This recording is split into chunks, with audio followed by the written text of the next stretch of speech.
নিজের মেয়ে যখন বাপকে চরিত্রহীন বলে না, তখন বাপ হিসেবে আমার জীবনটাই মিথ্যে হয়ে যায়।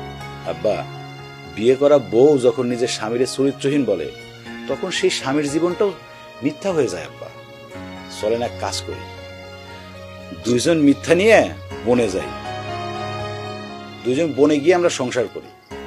না বাবা, এটা এখন আমার পক্ষে সম্ভব না। আমার বয়স প্রায় শেষ। এই বয়সে আমি বনে গিয়ে বেশি দিন বাঁচবো না।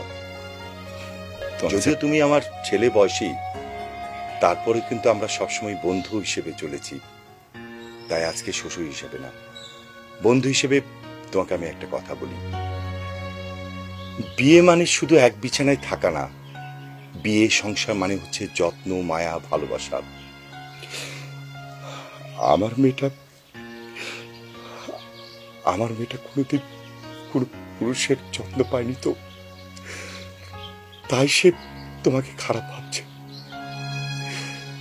প্লিজ, তুমি আমার মেয়েটাকে যত্ন করতে শেখো, মায়া তৈরি করো। দেখবে, যে মেয়ে তোমাকে খারাপ ভাবছে, দূরে ঠেলে দিচ্ছে, সেই মেয়েটা একদিন তোমাকে কাছে টেনে নেবে। প্লিজ বাবা, প্লিজ।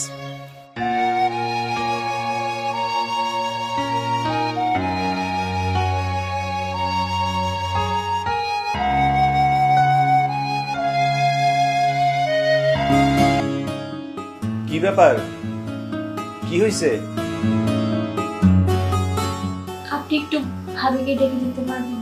কি হয়েছে? কি কি হয়েছে আপনি বুঝবেন না।